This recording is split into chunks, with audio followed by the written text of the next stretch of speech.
All right. Okay, having discussed this form of total variation regularization, next, of course, we would like to compute some examples and see how it looks like and what kind of reconstructions do we get. But now, how to minimize something like this? We saw for the Tikhonov and generalized Tikhonov, we know that these are infinitely smooth functions in f, so we could use a gradient-based minimization. We can use the least squares thing. In the exercises you work with the stacked form definition, how to compute these. Also, as you can see from the book, it's possible to write Tikhonov regularization as a filtering of the singular values, a little bit like the truncated singular value decomposition, but instead of truncating, you just modify the singular values involving alpha. So we have actually many ways of computing these, and also the normal equations.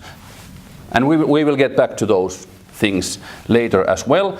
But minimizing these kind of things is kind of convenient and easy because they are smooth quadratic functions that have a lot of structure. It's kind of easy to approach. However, with this one, we have one nice term, quadratic term, and then we have this one that we notice that is not differentiable. The derivative has some discontinuities. So how to minimize something like that? 2 norm plus 1 norm. In the course, we will find 2 ways of solving this problem. First, today, we will look at how to rewrite this problem in the form that we can feed it to a standard quadratic optimization problem solver, which already exists in MATLAB. This will be a little bit heavy computationally because, well, the MATLAB's quadprog routine is written for general use and, of course, not at all optimized for exactly this problem. So this will be a kind of maybe a bit wasteful and inefficient way of doing it, but anyway, it's something we can quite easily do and then trust that MATLAB helps us. Then for the large-scale problems, when our image or our signal is big, when n is big, then we cannot really use quadprog because of memory issues. And when we're talking about really, really large-scale problems, then I think gradient-based methods where we smooth out, we modify a little bit the 1 norm. We modify the absolute value function so that it becomes smooth. It's not completely the same thing, but it's close. And then we apply gradient-based methods. That's actually next exercise, not next week's exercises, but the week after that. But today, let's see what kind of problems is MATLAB's quadprog dealing with.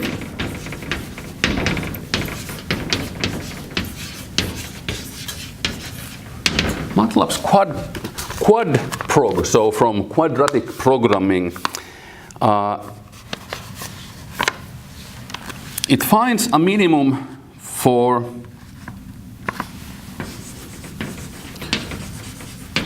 let me write it here. So this is argmin x, and here is a quadratic term half x transpose h x plus f transpose x. Maybe we should change this f because we already have f.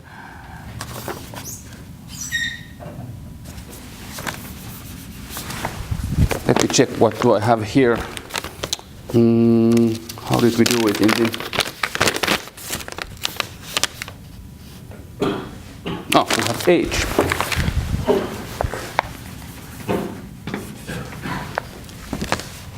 So this is a quadratic term because x is here and here, so there are elements, x elements squared appearing and also cross terms. But anyway, second order terms here. This is just a linear term with some given vector h This is just the inner product between h and x.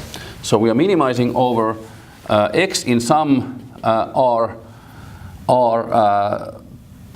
Rn with not necessarily the same n than here, but in some Euclidean space. Minimize this one such that there is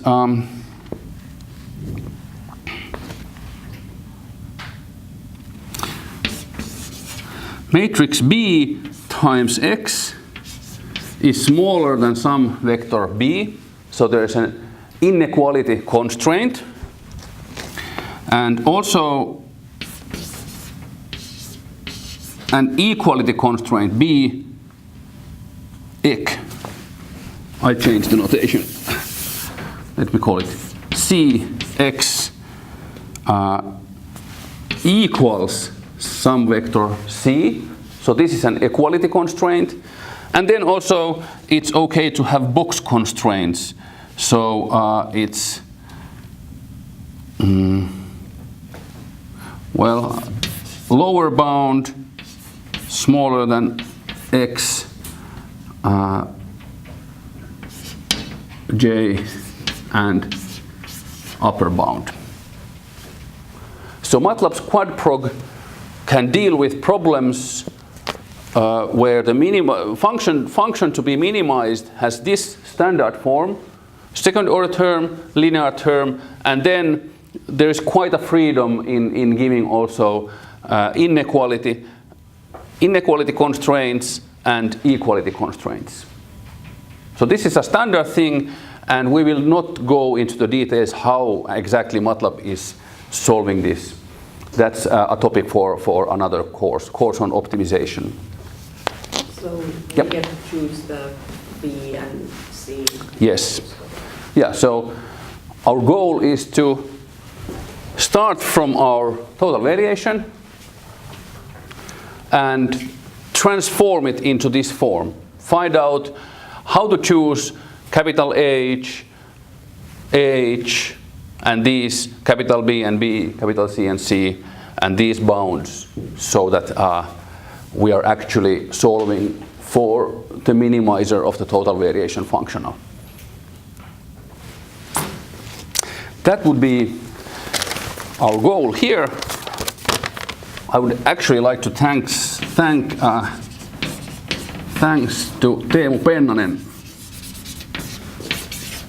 He is a mathematician working in London, an optimization expert who pointed out to me this possibility many years ago.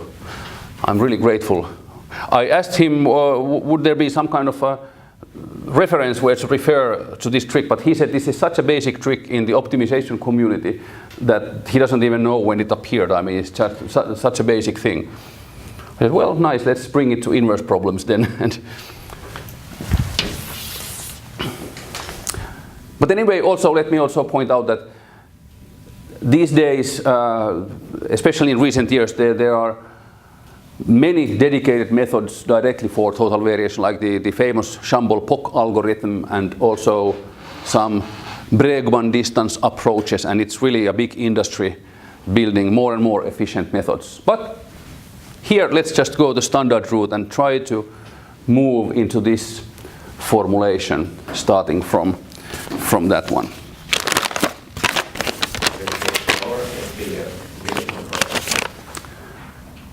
Good question. No, actually, yeah. So this is also a vector. So it's a bit bad notation.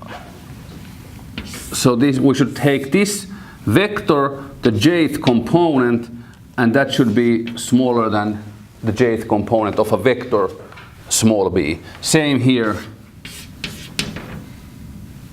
Well, that's well, yeah. That's clear even without it. And here also we could have a different lower and upper bound for each component of x. And I think before the break we can still take a look at the very basic trick behind the whole approach.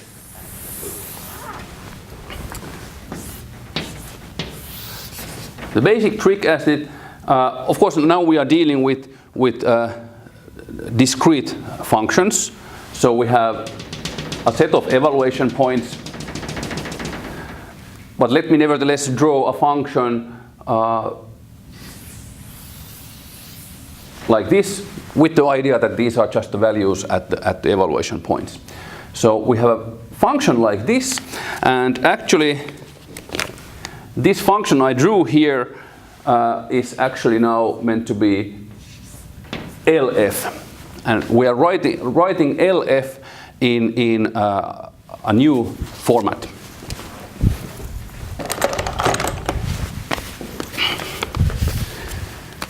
Namely, what we do is we write LF in the form of the positive part minus the negative part.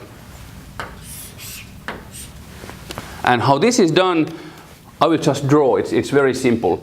So this v plus, whenever the function we follow is positive, this takes the same value. So here it follows, it equals there, but when our function becomes negative, then this guy is just 0. Like this, and then again here it follows like this. And this v minus guy, here it's 0, and then here it will follow the function we are rewriting, and again here 0. Such a trick. You see, it's just dividing into these two parts and the minus sign here, so actually this v minus is also a non-negative function. The trick here is that v plus j and v minus j, the elements of both of these guys are all non-negative. Such a trick. So nothing deep here. I mean, it's a very simple trick. We just define this way. But this will help us going from the total variation functional into this standard form. Because we can actually write the one norm part, we can write that in the form of this kind of linear term with some also using these inequalities and equalities. Okay, so now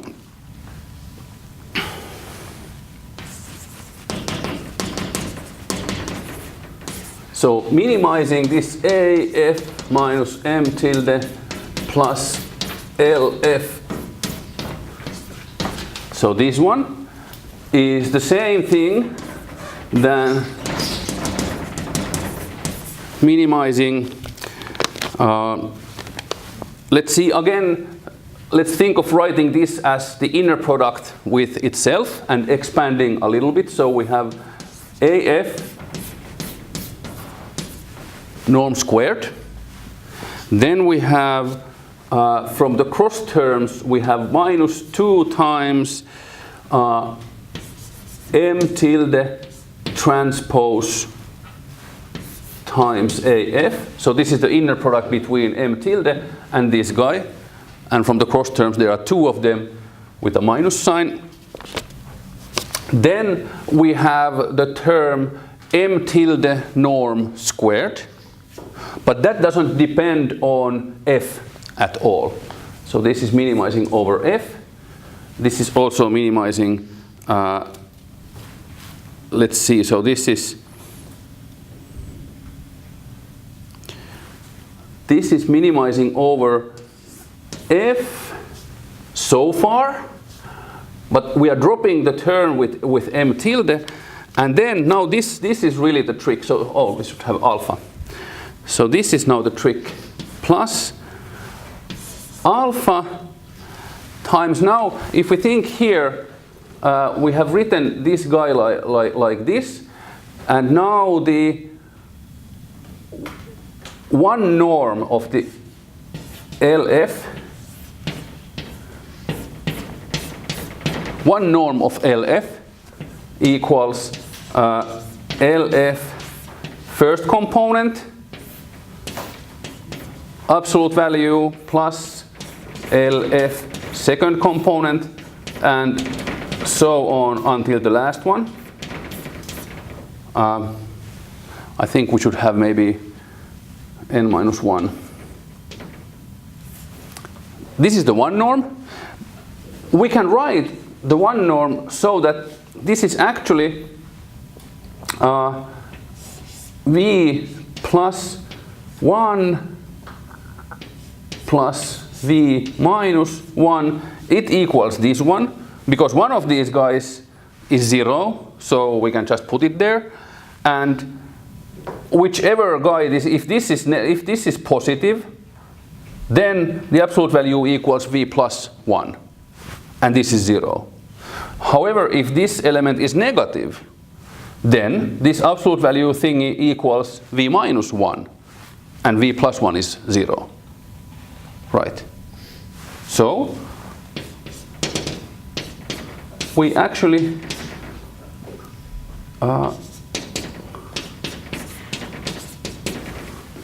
we can just write it like this. This is really the core of the trick. So here we can just write, we have just this sum, and we can write it as an inner product. Let me write this kind of, this is a n minus 1 vector, vertical vector with all elements 1. So this transpose times v plus alpha 1 v minus. And here the minimization is actually over f v minus v plus, and including the equality constraint LF equals v plus minus v minus.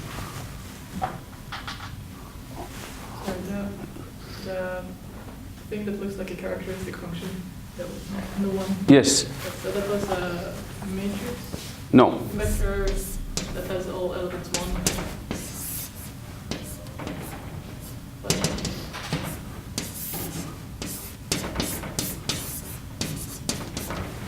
That's what it is. Okay, time for the break. Reflect on this.